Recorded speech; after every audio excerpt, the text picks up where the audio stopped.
इंदौर में black fungus संक्रमितों की संख्या में अब लगातार कमी आ रही है। शनिवार को एमवाई अस्पताल में ब्लैक फंगस के 40 मरीज उपचाररत हैं। दरअसल कोरोना के दूसरे दौर के बाद ब्लैक फंगस के देश भर में सबसे ज़्यादा मरीज इंदौर में पाए गए थे। अब एमवाई अस्पताल में इसी बीमारी के कुल 40 मरीज भर्ती हैं। शनिवार को अस्पताल के किसी भी मरीज को डिस्चार्ज नहीं किया गया। वर्तमान में अभी अस्पताल में 40 मरीजों का उपचार चल रहा है। गौरतलब है कि एमवाई अस्पताल में अब तक 682 मरीज स्वस्थ होकर अपने घर लौट चुके हैं।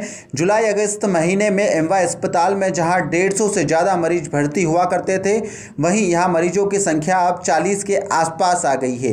पिछले 2-3 दिनों में अस्पताल में ब्लैक फंगस के 3 ही मरीज भर्ती हुए हैं। भर्ती हुए 8 मरीजों की एंडोस्कोपी की जा चुकी है।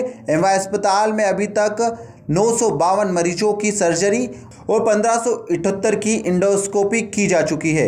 वहीं एमवाई अस्पताल में अब तक ब्लैक फंगस के 62 मरीजों की मौत हो चुकी है।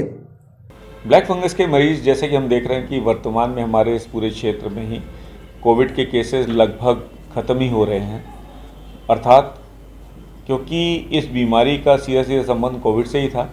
तो जब कोविड अपने चरम पर था, उसके 4 से 6 हफ्ते के बाद ही मरीज आने शुरू हुए थे। सबसे ज़्यादा बड़ी संख्या में हमने अपने इस अस्पताल में 500-600 के आसपास तक मरीजों के देखा था और लगभग पूरा हमारा अस्पताल नहीं। दरअसल एंडोस्कोपी सिर्फ एक जांच है जो ये बताती है कि ब्लैक फंगस मरीज की नाक के अंदर प्रवेश कर गया है या नहीं। कई बार एंडोस्कोपी बार बार भी की जाती है यह देखने के लिए कि यह अभी भी वहाँ पर है अथवा नहीं, और कई मरीजों में यही एंडोस्कोपी की जब जाँच की जाती है तो उसके द्वारा उसका इलाज भी किया जाता है, अर्थात ब्लैक फंगस को वहाँ से निकाल भी दिया जाता है। तो यह तो कई मरीजों में एक लगातार चलने वाला जांच की तरह से प्रोसेस चलती रहती है। इसकी संख्या से हम यह नहीं कह सकते कि नए मरीज आ रहे हैं या नहीं। अभी भी नए मरीज नहीं आ रहे हैं। अधिकतर मरीज जो हमारे यहाँ इस समय भर्ती हो रहे हैं वे वही मरीज हैं जो पिछले 2 से 3 महीने में जिनको ब्लैक फंगस हो चुका था। ब्लैक फंगस के बाद उनमें सभी को मालूम है कि उसका इलाज कई महीनों तक चलता है। एग्जैक्ट कह पाना तो बहुत मुश्किल होगा कि हमारे क्षेत्र में कितनी मौतें हुई होंगी, और इसका आंकड़ा जो अभी दिया गया होगा इसके बारे में एकदम से कह पाना मुश्किल है।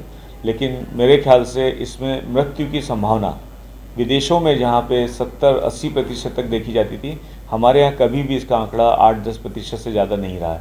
तो इस हिसाब से मेरे ख्याल से 45-50। ब्लैक फंगस के बचाव का तो बहुत आसान सा कारण है कि हमको ये देखना पड़ेगा कि जो भी मरीज हो, अगर उन्हें कोरोना होता भी है तो सबसे पहले उनकी डायबिटीज़ पूरी तरह से नियंत्रण में रहे। बढ़ी हुई मात्रा में दिए गए एंटीबायोटिक्स या स्टेरॉइड्स की दवाइयों को अब सभी चिकित्सकों ने दरअसल उसी समय नियंत्रण में रखना शुरू कर दिया था जब ब्लैक फंगस के केसेस बढ़े थे।